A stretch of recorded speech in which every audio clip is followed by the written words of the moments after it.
Recent decades, the rapid decline of the world's major ecosystems has made it more urgent than ever to understand what makes an ecosystem healthy. Scientists and policymakers alike are searching for effective ways to monitor environmental changes and develop reliable indicators of ecosystem health. But what does it really mean for an ecosystem to be healthy? Is it just about having lots of species, or is there more to it? In this video, we'll explore the core concepts behind ecosystem health, why it matters for both nature and people, and how we can measure it in a meaningful way. Let's start by looking at why the idea of ecosystem health is so important for environmental management and policy.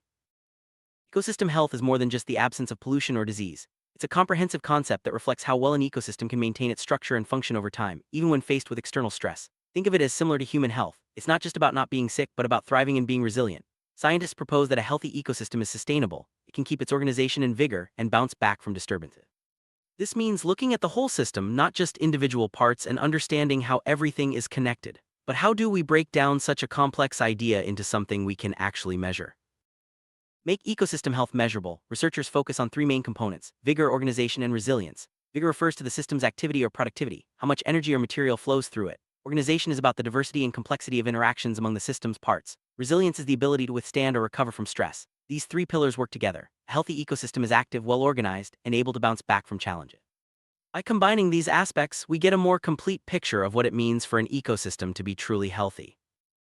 Vigor is perhaps the easiest of the three components to measure. In ecological systems, it's often quantified as gross primary productivity, the total amount of energy captured by plants and other producers. In economic systems, it's similar to gross domestic product. High vigor means the system is active and productive, but that alone doesn't guarantee health. For example, a system could be very productive but lack diversity or resilience, making it vulnerable to collapse. So while vigor is essential, it must be balanced with other factors for true ecosystem health. Organization captures the complexity and diversity of an ecosystem.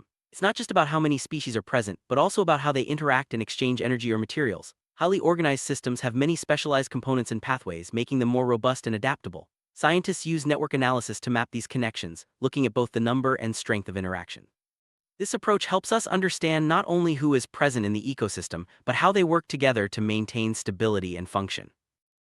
Resilience is the ecosystem's ability to absorb disturbances and return to its original state. This can mean recovering quickly after a storm, pollution event, or other stressor. Scientists measure resilience in two main ways: how long it takes to recover, and how much stress the system can handle before it changes fundamentally. A resilient ecosystem can maintain its structure and function even when faced with challenges, making it less likely to collapse or shift into an unhealthy state. This quality is crucial for long-term sustainability. Bring all these components together. Scientists use network analysis, a powerful tool for mapping and measuring the flows of energy and materials in ecosystems. By constructing detailed exchange networks, researchers can calculate indices like average mutual information and system ascendancy, which reflect organization and efficiency. These indices, combined with measures of vigor and resilience, allow for a comprehensive, quantitative assessment of ecosystem health. This approach makes it possible to compare different ecosystems and track changes over time, providing valuable insights for management and conservation.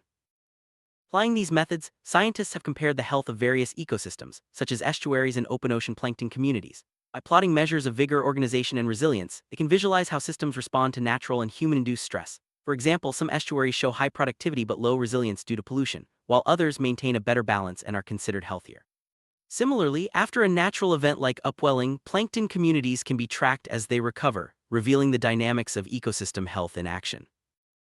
Conclusion: understanding and measuring ecosystem health is a complex but vital task. By focusing on vigor, organization, and resilience, and using tools like network analysis, we can create a more complete and actionable picture of ecosystem well-being. This approach not only helps us compare different ecosystems, but also guides effective management and conservation strategies. As we continue to refine these methods and gather more data, our ability to protect and restore healthy ecosystems will only grow stronger, benefiting both nature and society for generations to come.